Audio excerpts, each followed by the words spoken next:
पांडवों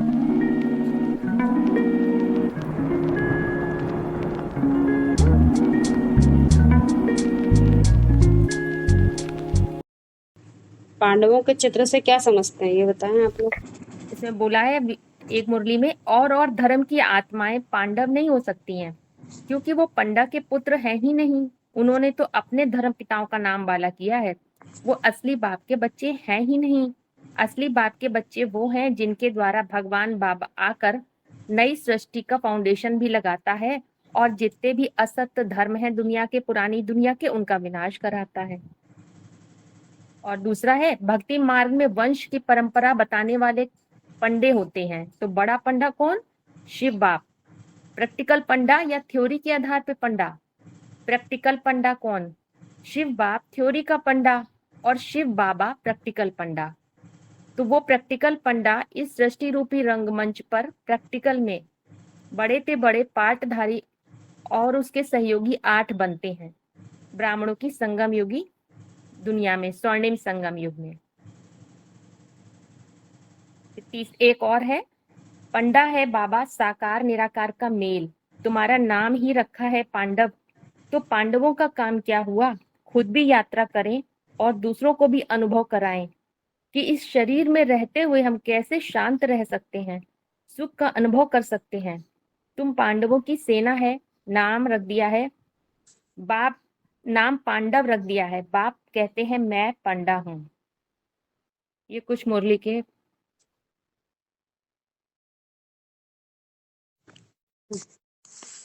हाँ जी, ये जो पॉइंट्स बताए गए हैं इससे समझ में आता है कि हम्म, कि कनेक्शन है। मतलब शिव बाबा जो बोलते हैं पंडा है, तो उसके पंडिती मतलब रास्ता दिखाता है। तो रास्ता जो दिखाता है तो वो किसको दिखाता है? तो उस चरित्र का नाम बताया है पांडव।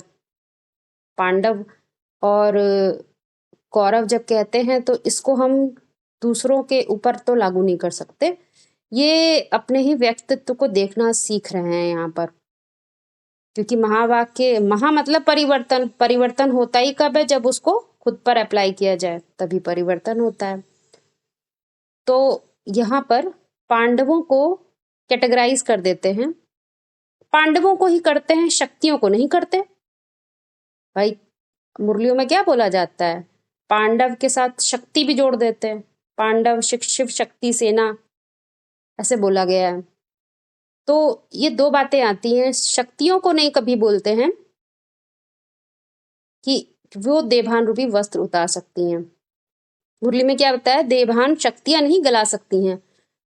कौन गला सकते हैं? पांडव, क्योंकि पांडव ऊंची स्थिति में जाने की उनके अंदर मादा है। वो जब रूहानी स्थिति में रहते हैं तो क्या होता है, जो देवभान है वो गल जाता है। वो काबिज नहीं रह सकता लंबे समय तक, क्योंकि वो ऊंची स्टेज में है। तो जैसे जैसे ऊंची स्थिति होती है वैसे वैसे वो देवभान रूपी वस्त्र गल जाता है। करना नहीं पड़ता, उसका अपने आप ही अस्तित्व समाप्त होने लग जाता है। तो पहले समझते हैं पांडवों को, चरित्र को, क्योंकि जब तक हम पांडवों के चरित्र को नहीं देखेंगे तब तक हम इस बात को सिर्फ कहते रहेंगे कि वो स्टेज ऑफ माइंड है, परंतु अपने लिए उसको चरितार्थ नहीं कर पाएंगे।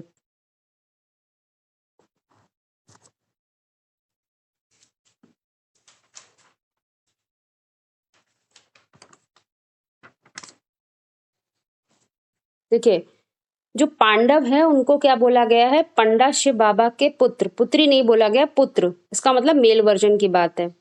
अर्थात वो कनेक्शन कैसे हुआ? यानी जो यूनिवर्सल सत्य है, जो हमेशा ही सत्य रहता है, उसको स्वीकार करना। लेकिन उसको स्वीकार कैसा किया जाए?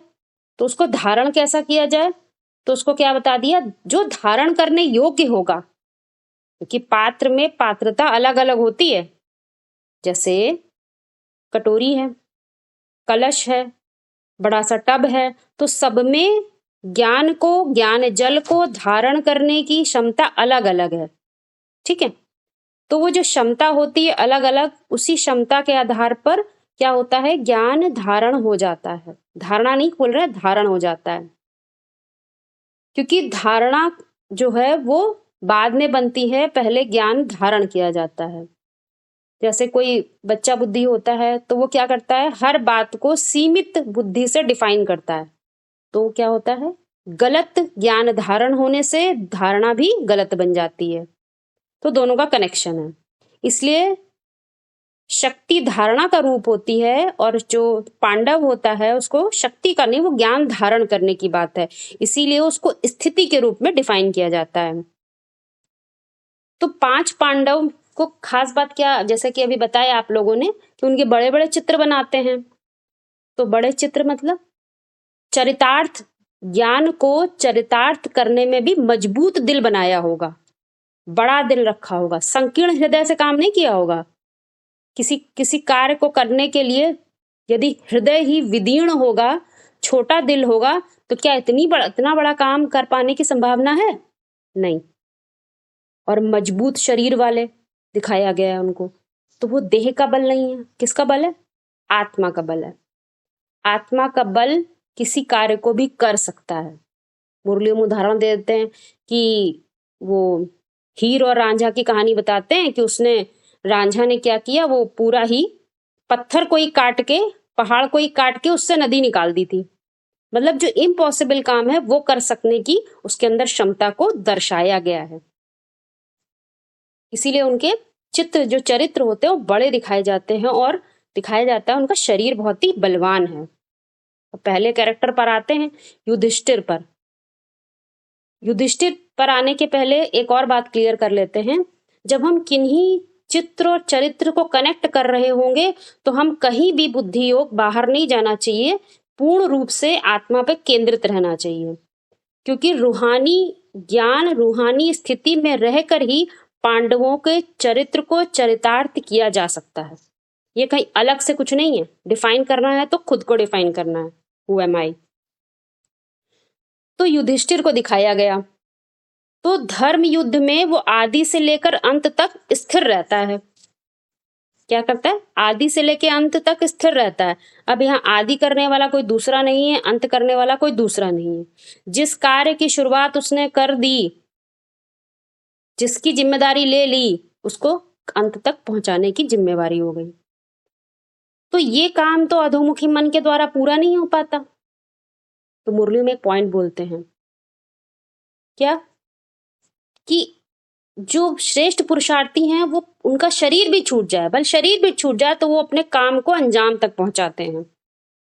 तो शरीर छूट जाए मतलब ये लेवल्स हैं, स्थिति और का कनेक्शन होता है। हमारी जो पुरुषार्थ करने वाला होता है उसकी एक बार में स्थिति नहीं बनती, उसकी हर बार जो समझ डेवलप होती है वो धीमे धीमे और सूक्ष्म और सूक्ष्म, और जैसे जैसे सूक्ष्म जाती है, जैसे कि उसका पुराना देभान समाप्त।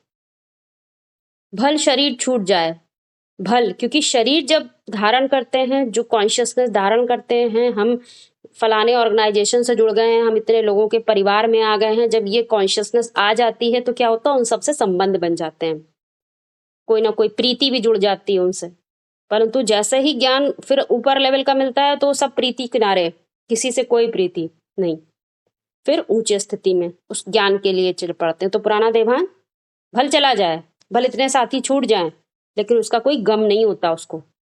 तो वो स्थिति बताई गई है, पुराना देभान छोड़कर, लेकिन काम को पूरा करेंगे, पूरा करने के लिए भले नया शरीर लेना पड़े। तो नया शरीर किसके द्वारा दिखाया गया है? ऊर्ध्वमुखी मन के द्वारा। तो ये स्तर हैं, इसको एक बार में नहीं समझ सकते कि एक बार में अधोमुखी मन खत्म हो गया, ऊर्ध्वमुखी हो गया। खुद अपने को, अपने आप को डिफाइन करते रहते हैं कि अभी ये इतने में काम नहीं चलेगा, अभी और, अभी और। तो वो अपने आप ही पुराना जो देभान है वो काम नहीं करता फिर नए देभान से। तो यहाँ पर अधोमुखी और ऊर्ध्वमुखी मन की बात बताई गई। वो कौन स्थिर रह सकता है? तो वो बता दिया, ऊर्ध्वमुखी मन लंबे समय तक स्थिर रह सकता है, युद्ध में स्थिर रहने की उसके अंदर, क्योंकि वो धर्मराज है ना। धर्म मतलब धारण किए हुए ज्ञान के को सारे राज समझता है, वो जितना ज्ञान धारण किया उसके सारे राज का पता होगा। तो जैसे कि वो क्या हो गया? धर्मराज। फिर इसके आगे एक कैरेक्टर का नाम दे दिया भीम। भीम की खास बात है कि सर्वाधिक बुद्धि योग की खुराक लेता है। लेकिन क्यों लेता है? क्योंकि उसके उसकी खास बात उसके कैरेक्टर में, चरित्र में क्या होती है कि जो 100 लोगों को मारने के लिए शक्ति चाहिए, वो उसके अंदर शक्ति होती है। सभी को क्लियर हो रहा है ना ये पॉइंट?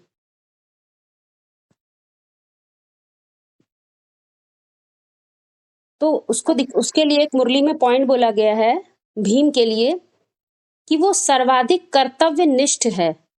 कर्तव्यनिष्ठ, जो उसे करना है उसके लिए वो किसी और के रास्ते के लिए इंतजार करता, क्योंकि उसके अंदर खास है एक परखने की शक्ति। मुरलियों में भीम के लिए एक बात बोलते हैं, लोगों को परखना और शक्तियों की रखवाली करना पांडवों का जो मुख्य कर्तव्य है, वो कौन करता है? भीम को दिखाया है, क्योंकि वो 100 कीचकों को एक साथ मार देता है। तो उसके लिए उसको बल कहाँ से मिलता है? उसको बताया, उसके पेट, जो उसका बुद्धरूपी पेट है ना, उसको बहुत खुराक चाहिए होती है। बहुत खुराक मतलब जितना ज्यादा ज्ञान को जानेंगे और उससे परख शक्ति डेवलप होती है, हर चीज को देख पाने की, हर आत्मा मन बुद्धि कैसे कार्य करती है, उसकी जितनी ज्यादा क्षमता बढ़ती चले जाएगी तो परख सकेंगे। क्योंकि परखने की शक्ति किसी के बाहरी आवरण से नहीं होती। कोई बाहर कैसा बोलता है, कैसा करता है, इस चीज से, किसी के पास क्या है क्या नहीं, इस चीज से परखने की शक्ति नहीं है। उसको नहीं परखा जाता है। परखा किसको जाता है? मन बुद्धि की शक्ति को, मन बुद्धि की कैसे काम करती है।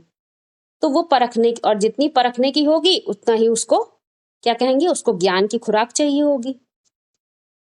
तो उसको शरीर भल, इसीलिए बोला शरीर भल कैसा भी हो, आत्मा प्रबल होनी चाहिए।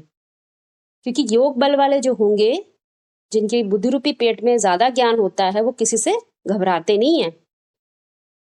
तो भीम के लिए एक और बात बोली है कि भीम की तरह भील शब्द का प्रयोग हुआ है, जिसका क्या अर्थ होता है? भय लाने वाला।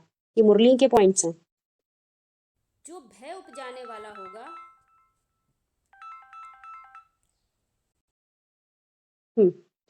जो भय उपजाने वाला होगा, वो वो जो है वो किसी से घबराएगा नहीं और बाकी उससे घबराएंगे, ऐसा मुरली में बोला। तो एक और पॉइंट बोलते हैं कि बाण चलाने में भील जो है तीखा हो जाता है। तो बाण चलाने में कैसे तीखा हो रहा? हालांकि अर्जुन को दिखाया है, लेकिन यहाँ पर दूसरी बात समझाई जा रही है। क्या? उसके कैरेक्टर को समझिएगा, क्या समझाया जा रहा है। एक होते ज्ञान बाण इकट्ठा करना उनको, ये एक अलग बात होती है, लेकिन एक खास बात होती है जब कोई अकेला होता है। अकेला भीम को क्या दिखाया है कि वो 100 कीचकों का वध अकेले कर लेता है। इस बात को समझाने के लिए बताया गया है कि वो जैसे शेर होता है ना, वो सभी से तीखी नजर वाला होता है। वो हाथियों के झुंड की तरह नहीं रहता, कांटों के जंगल में अकेला घूमता है शेर। मुरलियों में एक पॉइंट बोलते हैं, शक्तियों की भी जो सवारी होती है ना, वो शेर पर होती है, हाथी पर नहीं होती, जो झुंड में चलते हैं। तो वो शेर का एक चरित्र बताया गया है, जिसको भीम के द्वारा दर्शाया गया है। अगला कैरेक्टर करते हैं हम लोग।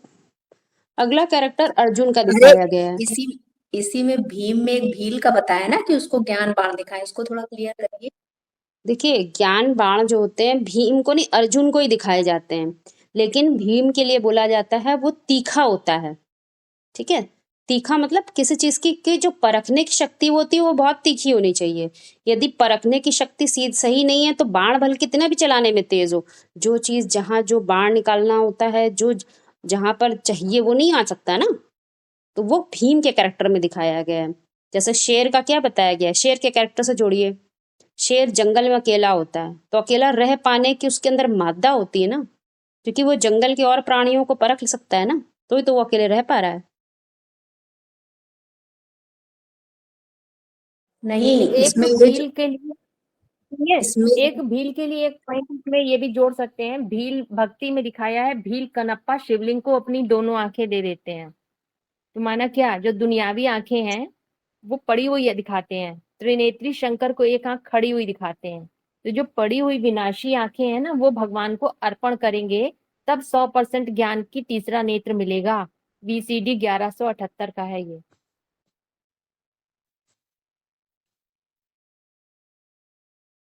ठीक है, थोड़ा अर्जुन से समझेंगे ना तो समझ में आएगा, डिफरेंस है दोनों में। वो आगे स्पष्ट होगा आप लोगों को। ऐसे जैसे आप जो पूछ रही ना, तो ये जो पांडव हैं, तो ये छोटे बड़े हैं, तो इसमें जो नीचे से ऊपर चढ़ रहे हैं, एक एक स्टेज को क्रॉस कर रहे हैं। तो सबसे छोटा था सहदेव, उसके बाद नकुल, फिर उसके बाद में अर्जुन, फिर उसके बाद में भीम, और उसके ऊपर फिर युधिष्ठिर सबसे ऊपर है। तो अर्जुन से बड़ा था। चलिए आगे करते हैं। तो जब पांचों को आप लोग ठीक है आगे। समझ लेंगे ना, तो वो अपने आप ही अप्लाई कर पाएंगे। चलिए अर्जुन के लिए क्या बताया है। अर्जुन का कनेक्शन दिया है, खास बात ये क्या है, ज्ञान अर्जन करने वाला एक मोटा मोटा पॉइंट दिया गया है। फिर उसको महात्मा बुद्ध की आधारमूर्त आत्मा भी बताया गया है। महात्मा बुद्ध की वो आधारमूर्त आत्मा है। इसका मतलब है वो नारायण है, आधारमूर्त नारायण है, तीसरे नंबर का। तीखा पुरुषार्थ करने वाला है, तीखा पुरुषार्थ करने वाला है। कैसे? क्योंकि वो जो ज्ञान के पॉइंट्स हैं उसको कैसे स्वीकार करता है, तो इसका उत्तर आता है कि जैसे कॉमन मैन का दृष्टिकोण होता है ना, कि कोई अच्छी बात सुनी, जान ली, ठीक है, समझ भी ली, ठीक है, लेकिन उसको खुद के लिए एक्सेप्ट नहीं किया, तो वो उसकी तरह नहीं स्वीकार करता। क्योंकि वो किसकी तरह स्वीकार करता है? ईश्वर की आज्ञा समझकर, ईश्वर का ज्ञान समझकर। ये श्रेष्ठतम शासन करने का विधान है, इसके अंडर में रहूंगा तो हमेशा सेफ रहूंगा। एक उदाहरण ले लेते हैं। मान लीजिए 10 राजा हैं, तो जो बड़े से बड़ा राजा होगा, छोटे मोटे राजाओं के कंट्रोल में रहना चाहेंगे कि बड़े राजा के कंट्रोल में रहेंगे तो बाकियों की कोई वैल्यू नहीं है?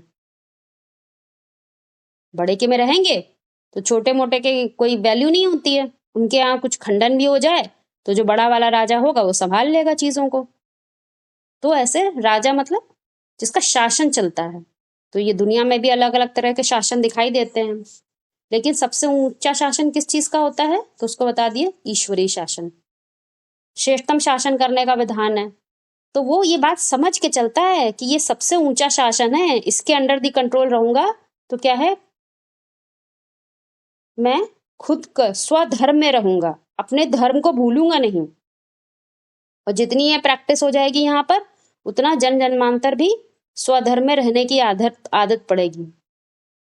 तो मुरली में यहाँ पर जो बौद्ध धर्म के लिए बताते हैं, इसको अर्जुन से भी कनेक्ट कर देते हैं, तो उसको एक खास बात बताते हैं कि वो स्वधर्मी है, और स्वधर्मी और आगे विधर्मी, स्वदेशी विधर्मी ऐसे बताया है।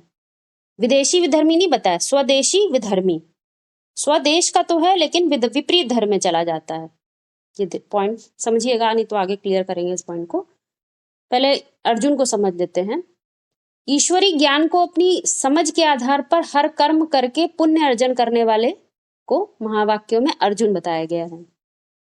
जो ईश्वर से बुद्धि योग के सिवाय किसी व्यक्ति विशेष के आधार पर ना चलकर अपनी ही तरह की एक अनूठी विचारधारा का परिचय देता है। ये मुरली का ही पॉइंट है। किसी और की विचारधारा को अपने में इन्वॉल्व नहीं करता। किसी और मतलब किसी देहधारी की। किसकी करता है? ईश्वर का जो ज्ञान है उससे बुद्धि योग के सिवाय किसी व्यक्ति विशेष, व्यक्ति मतलब देहधारी, जिसकी कॉन्शियसनेस में देह की बात धरी हुई हो, उसकी बात को विषय उसके आधार पर नहीं चलकर क्या करता है, अपनी एक अनूठी विशेष प्रकार की विचारधारा का परिचय देता है। विद्वान और आचार्य करते क्या है? वो एक नई सोच, एक नया रास्ता बनाते हैं, दुनिया को देते हैं, एक नया दृष्टिकोण, एक नया दर्शन रख देते हैं सामने, जिस दृष्टिकोण से दुनिया ने कभी वो चीज देखी ही नहीं होती है, वो दर्शन रखने की उनके अंदर क्षमता होती है। तो इसमें एक खास बात है, मुरलियों में एक पॉइंट बोला जाता है कि जो ये अर्जुन का जो चरित्र है, इसी कारण से भक्ति मार्ग में महात्मा बुद्ध को भगवान का अवतार मानना पड़ा है। भगवान बुद्ध को महात्मा बुद्ध को भगवान का अवतार मानना पड़ा है, स्वीकार करना पड़ा लोगों को, और तो किसी को नहीं भगवान माना। क्योंकि अर्जुन का जो चरित्र है, उस चरित्र में क्या संभावना है कि वो ब्रॉड ड्रामे में वही चरित्र कैसे काम कर सकता है, वो ऐसा काम कर सकता है कि वो पूरे ही जो स्वधर्मी हैं उनके आगे वो भगवान बनकर बैठ सकता है। ऐसे तो कोई किसी को भगवान नहीं मान सकता, लेकिन बुद्ध को स्वीकारा किया गया। अवतारों में भी जो एक नाम बुद्ध का आता है, जबकि और किसी का नहीं आया। तो ये जो चरित्र है, ये मानसिक लेवल पर देखा जाए तो एक पुरुषार्थी के अंदर दिखाई देगा। वो यहाँ वो काम कर रहा है, वो एक चरित्र कार्य कर रहा है, उसकी संभावना यहाँ बन रही है। इसीलिए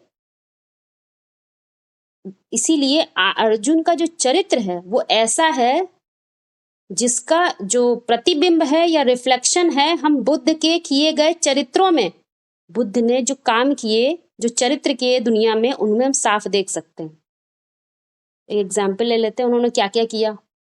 उन्होंने जो भारत में नरमेध यज्ञ चल रहे थे ना, जिसमें मनुष्यों को, बच्चों को बलि दे देते थे काट कर उनको, और उनका जो मांस होता था उसको भूंज कर खाते थे। ऐसे शुरू में बहुत सारे भारत के उसमें जब विपरीत परिस्थितियां हो गई, जब वैदिक दृष्टिकोण से उल्टा हो गए, तो क्या हुआ, ये सब करने लग गए, यज्ञ इस तरह के करने लग गए। तो ये अंधविश्वास था। तो इसका क्या किया, बौद्ध थे, महात्मा बुद्ध जो थे, उन्होंने इन सब का खंडन करा, प्रतिकार किया।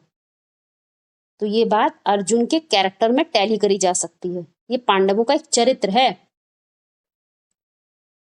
एक खास बात और है इसमें कि दुनिया में जो अंधश्रद्धा होती है ना, उसका सभी लोग खंडन नहीं कर सकते, कॉमन मैन खंडन नहीं कर सकता। तो वो चरित्र को हम कहाँ देख सकते हैं, अर्जुन जैसे पुरुषार्थी में देख सकते हैं। क्योंकि विशेषकर उसकी खास बात क्या है, वो ईश्वरी ज्ञान को उतनी तीक्ष्णता से ले रहा है। ये बात ध्यान दीजिएगा, वो किसी व्यक्ति का ज्ञान समझ कर नहीं ले रहा है, वो ईश्वर के ज्ञान को, क्योंकि उसके पास इतनी बुद्धि है, इतना विवेक है, वो जज कर सकता है क्या सही है क्या नहीं है, तो उसको वो कैरेक्टर में उतार रहा है। तो ये अर्जुन का एक कैरेक्टर है जो चेतना के स्तर पर कार्य करता है। अगला कैरेक्टर है नकुल का। नकुल के बारे में खास बात क्या बताइए कि जो ना पांडव कुल का है और ना ही कुरु कुल का है, कभी इधर कभी उधर। ध्यान दीजिएगा, कभी इधर कभी उधर, किधर, अब ये कंफ्यूजन है। तो ड्रामा में इस बात को टैली करें तो ये कैरेक्टर किसका दिखाई देता है, संन्यास धर्म वालों का। जो जब सतो प्रधान अवस्था में होते हैं तो जो धर्म गुरु होते हैं या जो सत्य को सही रूप से नहीं उजागर कर रहे हैं, उसमें कुछ न कुछ मिक्सचैरिटी करके कर रहे हैं, तो ऐसे देहधारी धर्म गुरुओं का वो खंडन करते हैं। और जब वो तमो प्रधान बन जाती है उनकी बुद्धि, तो क्या होता है, जो त्यागी तपस्वी मूर्त थे वो क्या कर जाते हैं, वो तामसी बन जाते हैं। तो वो महल माड़ियों का, पैसे का, धन का संग्रह करने लग जाते हैं और विदेशी विधर्मियों में उनमें चले जाते हैं, उनके जैसे कार्य करने लग जाते हैं, उनके साथ उनके सहयोगी बन जाते हैं। तो ये दो कैरेक्टर हैं उनके। नकुल को जो दिखाया है, ना इस कुल के, हमेशा ही ना इस कुल के रहेंगे ना उस कुल के रहेंगे, क्या करेंगे, थोड़े कभी इधर कभी उधर, उनका परफेक्ट कैरेक्टर नहीं होता। इसीलिए जो कुंती और दूसरी नाम है माँ का, नकुल सहदेव की माँ का नाम माद्री,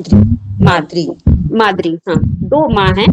तो जो उनके बच्चे हैं वो जो हैं परफेक्ट, वो 3 बच्चे हैं उनके, और इनको 2 दिखाया है, नकुल और सहदेव को।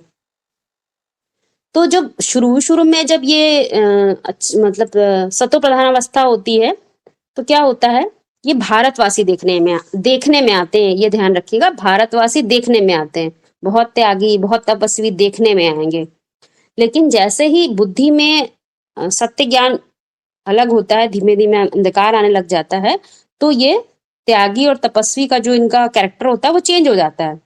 अब इनको भोग विलास के लिए चीजें चाहिए होती हैं, वो बढ़ जाती हैं, इनकी अति बढ़ जाती है कि विदेशों में जाकर वो किसी न किसी तरीके से भोग करते हैं।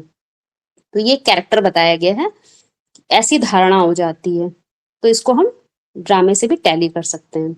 मुरली में इसके लिए एक पॉइंट बोला गया सन्यासियों के लिए। ये सन्यासी जब निकलेंगे तो जितने भी विधर्मी विषय विकार उगलने वाले हैं, जो विधर्मी विषय विकार उगलने वाले हैं, उनका खंडन कर देंगे और तब तुम्हारी विजय हो जाएगी। सन्यासी निकलेंगे तब तुम्हारी विजय हो जाएगी, क्योंकि ये जो भारतवासियों की जो कैटेगरी है ना, ये बहुत पावरफुल है। इसको बहुत पावरफुल बताया है। ये जो कैटेगरी है, एक कैटेगरी है ना, सब ये अलग अलग कैटेगरी है। अब कौन किस में किस चरित्र में अपने आप को ज्यादा फिट करता है, वो अपने आप ही उसका वही धर्म हो जाएगा। वही धर्म जाके आगे वृक्ष में उसके दिखाई देगा। अगले कैरेक्टर पर आते हैं, सहदेव।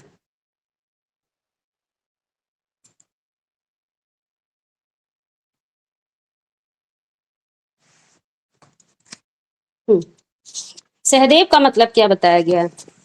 सहदेव का मतलब है सह दिव्यति क्रीडति वा, ऐसा शाब्दिक अर्थ इसका बताया गया है मुरलियों में।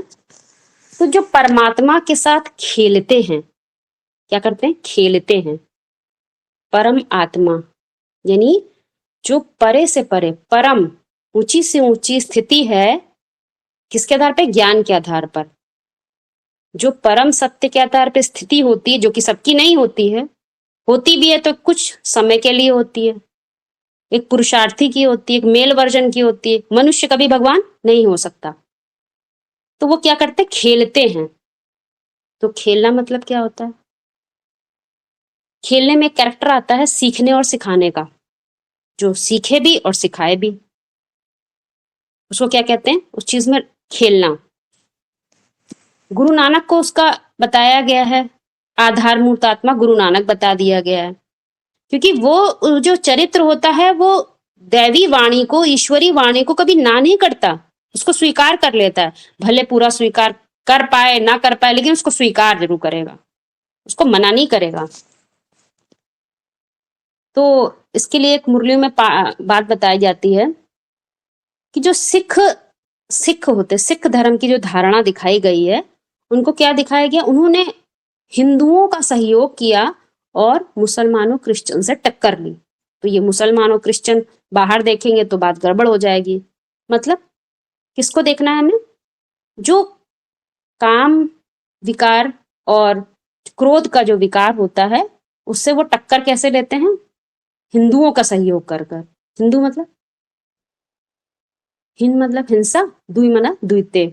जो हिंसा को दूर करने वाला होता है, उसको वो क्या करते हैं? सहयोग देते हैं। सिख धर्म वाले उसको देते हैं सहदेव।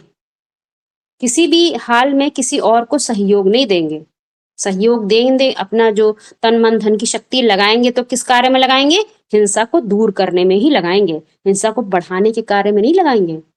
क्योंकि काम विकार और क्रोध विकार से क्या होती? हिंसा बढ़ती है। तो वो हिंसा को बढ़ाने में नहीं लगाएंगे, किसको क्या करेंगे? वो हिंसा को दूर करने के कैरेक्टर में लगाते हैं। तो इसलिए उनको क्या बोलते हैं? सहदेव। फिर एक बात बताया गया है कि ये प्रवृत्ति मार्ग को के से मिलता जुलता धर्म है। ये जो देवी देवता धर्म है, ये भी प्रवृत्ति मार्ग का है, और इसको भी प्रवृत्ति मार्ग का बताया है। तो क्यों बता दिया है? क्योंकि ये देवताओं के सहयोगी होते हैं। देवताओं के सही, और देवता किसके सहयोगी है? देवता किस कार्य पे चलते हैं? जो ईश्वरी विधान पे चलते हैं। तो जो ईश्वरी विधान पे चलते हैं, उनको जो सहयोगी होंगे वो भी कैसे होंगे? प्रकष्ट वृत्ति उनकी बनी हुई होगी, निवृत्ति नहीं होगी, अपोजिट साइड में नहीं होंगे। प्रकष्ट वृत्ति, प्रकष्ट मतलब ऊंचे से ऊंचे बुद्धि, जो मन जो होता है ना, वो प्रकष्ट बुद्धि के ऊंचे स्तर से उसकी वृत्ति बनी हुई है, वो वाइब्रेशन बना हुआ है, वो वाइब्रेशन से ही काम करते हैं। क्यों काम कर पाते हैं? क्योंकि वो हिंदुओं को सहयोग देते हैं। उनका आचरण ही ऐसा होता है कि हिंसा को दूर करने के विषय में वो चिंतन करेंगे, वो हिंसा बढ़ाने के विचार नहीं करेंगे। और उनका जो शरीर होता है, उनका अच्छा शरीर होता है, दैहिक बल होता है उनके पास, जितनी भी ये सब चीजें होती हैं, वो कहाँ लगाते हैं? वो भारत को जीत दिलाने में, भारत के लिए बलिदान देते हैं। और किसी के और कोई नहीं इतना देता, ये दे सकते हैं। क्यों दे सकते हैं? देवी देवताओं को बलिदान देने की जरूरत नहीं होती है। तो उसके बाद कौन सी धारणा आई? सिख धर्म की धारणा, क्योंकि वो शरीर से मजबूत है। अब जब हम ड्रामे में रोल प्ले करते हैं तो देह का बल भी तो काम करता है, परंतु वो देह का बल कार्य किस आधार पर कर पाता है? एक देह का बल होता है जो तलवार भी उठाते हैं, मार पिटाई भी करते हैं, और एक देह का बल होता है जो प्रवृत्ति मार्ग वाला होता है, जो देवताओं के सहयोगी होते हैं। तो वो क्या होते हैं? हिंसा को दूर करने के लिए सहयोग देते हैं, हिंसा को बढ़ाने के लिए नहीं देते हैं। तो फर्क हो गया ना दो बातों में। इसीलिए इनकी खास बात है कि स्वतंत्रता संग्राम में सिखों ने ज्यादा बलिदान दिया है। ये दूसरे धर्मों से सदैव टक्कर लेते हैं, ये सीखने और सिखाने वाले हैं, इसलिए इनको सिख धर्म बोला है। सभी को स्पष्ट हो रहा है यहाँ तक? कोई हम ये कह रहे दीदी, जो इसमें आपने नकुल वाला व्यक्तित्व बताया ना, तो उसमें एक बात आपने बताई कि ये सन्यास धर्म के होते हैं। तो सन्यास धर्म तो बेहद का पकड़ना है ना दीदी। तो जैसे कि बताया आपने कि ये सन्यास धर्म के होते हैं, तो सन्यासी जब निकलेंगे तो तुम बच्चों की विजय हो जाएगी। तो विजय तो तभी हो सकती है, जैसे कि अभी सोच चिंतन कर रहे हैं, तो विजय तो तभी होती है ना जब शिव शक्ति अवतार अंत का यही नारा है, तो विजय होती है। यानी सन्यास धर्म की जो आत्मा दिखाई गई है, वो तो मूल तो गंगा को दिखाया गया है। तो गंगा ही सन्यास धर्म की फीमेल वर्जन है, उसके बाद ही तो विजय हासिल होती है। तो इसको दीदी कैसे कनेक्ट करेंगे इसमें? अभी थोड़ा सा वो ये ऐसे कनेक्ट, हाँ बता रहे हैं, वो ऐसे कनेक्ट करेंगे कि जब रुद्रमाला का पुरुषार्थ होता है तो रुद्रमाला को बोल दिया सन्यासी, संपूर्ण न्यासी, सब त्याग कर दिया, तो जो बचा वो सार बचा, सारा ही विस्तार त्याग कर दिया तो सार बचा, तो नाम दे दिया उसको गंगा। तो वही फीमेल वर्जन जो आई है उसको नाम दिया है गंगा, क्योंकि वो कैसी है, वो जो ज्ञान है, जो गंगा का जो ज्ञान है, वो सर चढ़ के बोलता है, सर चढ़ के सच बोलता है। जो सच, पूरा सत्व, सत्य रूपी ज्ञान जो सार है, वो पूरा सर पे चढ़ जाए तो बोलेगा नहीं क्या, सेवा नहीं करेगा। हाँ, ये तो कनेक्ट हो गया पॉइंट। और जैसे बोला ना रुद्रमाला के मड़के सन्यासी होते हैं, तो यहाँ पे बेहद के सन्यासियों से ही कनेक्ट करेंगे इसको, नकुल वाली अवस्था को, क्योंकि वो ना इस कुल के ना उस कुल के, जैसे वो कहते हैं ना पांचों ही कैरेक्टर काम कर रहे हैं। एक विशेष बात आप लोग ध्यान रखें कि जो पुरुषार्थी की स्थिति है, स्टेज है, उसमें ये पांचों ही कैरेक्टर काम कर रहे हैं। हम सिर्फ जैसे जैसे पांचों ही कैरेक्टर को अपने अंदर डिफाइन करने लगेंगे तो हमें वो अपना मूल चैतन्य स्वरूप दिखाई देगा कि हम हु एम आई, हम कौन है, हम इसमें हमारे अंदर कौन कौन से गुण काम करते हैं, कैसे काम करते हैं। कितना ज्यादा कोई काम कर रहा है तो वो धर्म प्रोमिनेंट हो जाता है, वो ज्यादा उसकी धारणा बढ़ जाती है। वैसा ही ज्ञान धारण हो रहा है तो ब्रॉडर में वैसा ही पार्ट होगा। तो ये सब कनेक्ट हो जाएगा पूरा। ये जो चरित्र बताए गए हैं, ये ऐसे ही नहीं बोला गया पांडवों के बड़े बड़े चरित्र हैं। बड़े बड़े मतलब क्या, वो स्पष्ट रूप से दिखाई भी देते हैं। और खास बात क्या है, जो इन चरित्रों को धारण करने वाला होता है उसका मन मजबूत होता है। हीरो पार्टधारी ऐसा पार्ट बजा पाएगा। ये पार्ट जो बताए गए हैं 5 पांडवों के, ये किसके, इनको गाइड कौन कर रहा है? शिव बाबा गाइड कर रहे हैं। खुद से गाइड नहीं हो रहे हैं कि अपने आप से सोचे ऐसा कर लें वैसा कर, नहीं। जो जिस धर्म का होगा, जो जिस क्वालिटी गुण धर्म का होता, वो विशेष ही अपने आप ही निकल कर आ जाती है। इसमें कर नहीं सकते कुछ भी।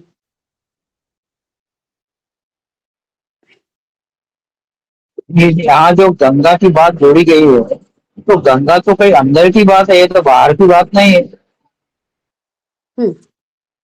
हाँ, ये तो आध्यात्म की बात है, रुद्रमाला का पुरुषार्थ है ये। कन्या को कन्या के रूप में दिखाया गया है ना, तो उसको क्या बोलते हैं? सतो प्रधान ज्ञान लेने वाली। तो सतो प्रधान मतलब जब सत्य पूरा ही, जितना सत्य, जो सत्य समझा वो पूरा ही इतना पराकाष्ठा तक ले गए, समझ लिया पूरा। वो जो समझ से जो पहले पहले धारण होता है, वो उसको नाम दिया गंगा। वो गंगा है जो धारण करती है उसको। परंतु उसकी धारणा शक्ति दिखाई कैसे गई है, वो धारणा शक्ति का रूप कैसे है, तो कैसे पता चले? तो बताया वो चढ़कर बोलता है, सत्य चढ़कर बोलता है। और वो जो सेवा होती है उसमें कोई काट नहीं सकता,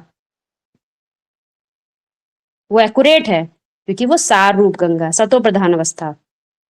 आप उसको चरितार्थ करें तो आपको क्लियर होगा, देखने में आएगा वो पिक्चराइजेशन पूरा। दीदी जो गंगा बोला इसको प्योर कॉन्सेप्ट भी कह सकते हैं ना? तो कॉन्सेप्ट नहीं कहेंगे इसको, कॉन्सेप्ट तो शुरू होता है यहाँ से। जो त्रिमूर्ति का है वो तो शुरुआत में जरूरत पड़ी ना, आत्मा हूँ ये तो कंसेप्ट है एक, ये बात तो सभी के लागू हो, लेकिन जो बात आपने अपने लिए समझ ली वो आपका अपना विशेष हो गया, किसी एक आत्मा का विशेष वो सत्व हो जाता है, वो उसके लिए सत्व प्रधान ज्ञान हो गया। जिस सत्य को आपने समझा वो आपके लिए सत्व प्रधान, जिससे दूसरा समझा वो दूसरों के लिए सत्व प्रधान।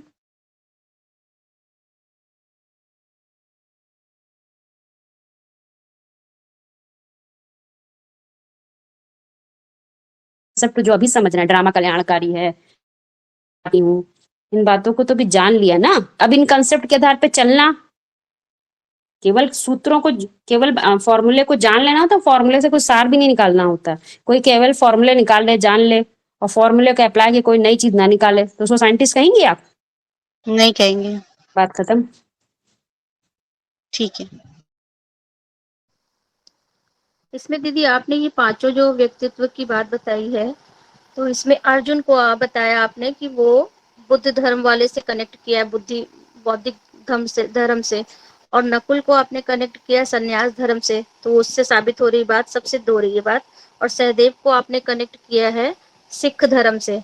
लेकिन दीदी यहाँ पे जो भीम वाली अवस्था है क्षत्रिय धर्म से, उसको क्षत्रिय धर्म से, और जो युधिष्ठिर वाली जो अवस्था उसको कौन से धर्म से? युधिष्ठिर जो है वो उसको कहेंगे कि वो देवता धर्म से कनेक्टेड है।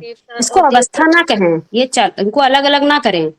ये क्या है, आपको वो चरित्र हैं, जो चरित्र होते हैं ना वो एक एक ऐसा नहीं क्या ये एक एक बार में बजता है, जैसे कोई कहे कि भीम का चरित्र बजेगा तो अर्जुन का नहीं बजेगा, वो सब कोरिलेटेड है। तो पांचों जैसे हाथ की पांच उंगलियां बराबर होती ना, मुट्ठी बनती है, तो वो तो एक दूसरे से पूरा कनेक्ट है ना, अलग तो नहीं कर सकते। तो यहाँ पे समझने के आधार पे समझ रहे हैं, अलग नहीं कर रहे हैं। हाँ। मतलब हाँ यही बात है कि हम अलग नहीं कर रहे हैं कोई व्यक्तित्व को, क्योंकि पांचों ही काम करेंगे तभी तो वो शिव बाबा के पुत्र कहलाएंगे। जी। अच्छा, ये दो प्रवृत्ति मार्ग के धर्म दिखाए, आदि सनातन और सिख धर्म, तो आपको विशेष रूप में कैसे? दो प्रवृत्ति मार्ग के धर्म हैं, तो इसमें क्वेश्चन क्या है आपका, फिर से पूछिए। ये आदि सनातन और सिख धर्म, ये जो दो है ना, विशेष प्रवृत्ति मार्ग के रूप में दिखाए गए, मूल्य के आधार पर, शास्त्रों के आधार पर, कैसे? वो ऐसे है कि जो देवी देवता धर्म है उसको सनातन धर्म बोला गया है। सनातन मतलब सतत, वो धारणा, वो सत्य जो सदा रहता है उसको धारण करने वाले, उसको जो अपनी बुद्धि में रखते हैं वो सतत कायम, खुद भी कायम रहेंगे। जिसने सतत धारणा पकड़ी है, हमेशा कायम रहने वाला ज्ञान को जान लिया है, उसका अस्तित्व तो ड्रामे में हमेशा ही रहेगा ना, वो क्यों नहीं जिंदा रहेगा, उसे तो रहना ही होगा, वो तो हीरो पार्टधारी है। ऐसी आत्माएं नहीं रहेंगी तो पार्टी कैसे चलेगा? किसी फिल्म को देखा जिसमें हीरो ही ना हो?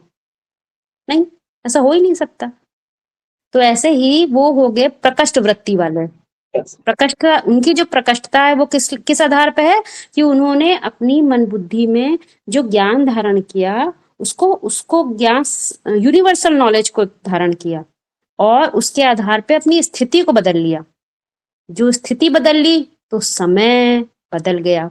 समय, स्थान, वायुमंडल स्थिति के अनुसार चलता है कि किसी और चीज के अनुसार चलता है? स्थिति के आधार पर चलता है। जितनी अच्छी स्थिति, भले समय, स्थान, वायुमंडल बदले, लेकिन स्थिति अच्छी होती है तो उसमें वो हार नहीं खाता, जिसको नारायण ने बता दिया है। तो वो प्रकष्ट वृत्ति हो गई। और प्रकष्ट वृत्ति वाले जो हैं उनको जो सहयोग देगा वो प्रवृत्ति मार्ग के नहीं होंगे, क्योंकि जो देवी देवता धर्म वाले होते हैं वो कभी हिंसा को बढ़ाने में का काम नहीं करते। भले विधर्मी उनके पर हावी हो जाएं तो उनको सहयोग देने के लिए कौन सा धर्म आ जाता है? सिख धर्म, क्योंकि वो हिंदुओं को सपोर्ट करते हैं, हिंसा को दूर करने वालों को, भारतवासियों को सपोर्ट करते हैं। भारत के अस्तित्व को बनाए रखने के लिए वो विपरीत धर्म वालों का क्या करते हैं? खंडन करते हैं, उनका विरोध करते हैं, अपने अंदर की तन मन धन की शक्ति लगाते हैं। इसलिए वो भी प्रवृत्ति मार्ग के हो गए। बाकी निवृत्ति है, क्योंकि उनका कनेक्शन प्रवृत्ति वालों से नहीं होता है, वो सहयोगी नहीं होते देवताओं के। ठीक है, लेकिन ये जो बोला है कि सन्यासी जब निकलेंगे तो तुम बच्चों की विजय होगी, अब ये अंदरूनी बात से कैसे समझा जाए? सन्यासी निकलते हैं तो सन्यासी का मतलब क्या बता दिया? वो अभी जो क्लियर किया आप लोगों को, जो चरित्र क्लियर हुआ, उसमें क्या समझा हमने? सन्यासी कैसे होते हैं? सन्यासी खास बात होती है, वो जो नेवले होते हैं ना, नेवलों को कौन खा लेता है? नेवले किसको खा लेते हैं? सर्प को। तो जो सर्प जैसे स्वभाव संस्कार के होते हैं, उनको कौन खाएगा? उनको खाने की जो मादा है वो किसमें होगी? सन्यास धर्म में, सन्यास की धारणा में। और वो धारणा एक कैरेक्टर है, एक चरित्र है, किसका? नकुल का, जो पांडवों में से एक चरित्र है। और पूरा पांडव का एक कैरेक्टर पूरा मिला दें तो वो शिव बाबा का बच्चा है, जिसको हम पांडव बोलते हैं। ये सब कनेक्टेड हैं बातें, अलग से बिल्कुल मत देखिए। वो एक कैरेक्टर है उसका, कि ठीक। जो, हाँ, जो देहधारी धर्म गुरु होते हैं, या जो ऐसे होते हैं जो सर्प जैसे होते हैं, उनको कौन खाएगा? तो उनको खाने के लिए बताया वो नेवले का गुण चाहिए, तो वो सन्यास धर्म में बताया है। देखिए, जो युधिष्ठिर है उसको देवता धर्म से कनेक्ट किया गया, जो भीम है उसको क्षत्रिय धर्म से कनेक्ट किया गया, और जो अर्जुन है उसको बौद्ध धर्म से कनेक्ट किया गया, क्योंकि बौद्ध में क्या दिखाई? बुद्धिमानी दिखाई है। बुद्धिमान नर अर्जुन, वो बुद्धिमत्ता डेवलप करने का जो कैरेक्टर है वो अर्जुन में दिखाया गया है, क्योंकि वो ईश्वरी ज्ञान को सीधा धारण करता है। और उसके बाद दिखाया गया नकुल का, नकुल को किसके बता दिए? संन्यास धर्म से। शंकराचार्य का क्या? आधार मूर्त आत्मा है वो। और उसके बाद सहदेव, सहदेव कौन सा? किससे हो गया? उसको सिख धर्म से। धर्म मतलब धारणा।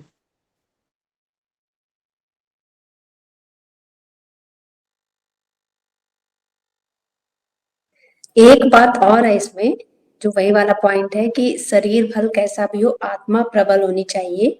तो शरीर को, कौन से शरीर की बात इसमें बोली है? शरीर की बात हम देखिए, जब हम पुरुषार्थ में होते हैं ना, तो हम ये पांचों ही चरित्र अपने जो ज्ञान समझा होता है ना, उस आधार पे जो हम सोच सकते हैं, जितना अच्छे से अच्छा बड़ा से बड़ा सोच सकते हैं, जितने ऊंचे से ऊंचा सोच सकते हैं, वो एक जो सोच डेवलप होती है ना, जिसको मुरलियों में क्या बोला है? तुम्हें किस्मत की लकीरें खींचने का मौका आज ऊपर वाले ने तुम्हें दे दिया है, चाहे जैसी इनको खींच लो। जैसे कि किसी को दे दिया जाए कि भाई तुम अपना चरित्र बना के दे, जैसे तुम आज फोटो बना दोगे तुम हमेशा वैसे ही रहोगे, तो कोई कैसे ऐसी वैसी बनाएगा कि अच्छी से अच्छी बनाएगा? अच्छी से अच्छी बनाएगा। तो यहाँ पर भी ये जो पांचों कैरेक्टर हैं वो दिखाए जा रहे हैं कि कैसी अवस्था में क्या हो सकता है। तो आत्मा कैसी भल कैसी भी हो, ये आपको वो एक कंसेप्ट समझाया जा रहा है कि किस पे ध्यान देना? आत्मबल पे। शेर बूढ़ा भी होता है तो जंगल का राजा ही होता है कि कोई उसको मार कर खा जाता है? किस आधार पे नहीं खाता? क्योंकि उसके अंदर मादा है, क्योंकि वो जानता है शेर शेर है, भले शरीर बूढ़ा है, जंगल में अकेले रहने की फिर भी मादा है उसमें। तो ये कहाँ से कैरेक्टर आएगा? ये चरित्र कहाँ से आएगा? ये पांडवों का ही चरित्र है,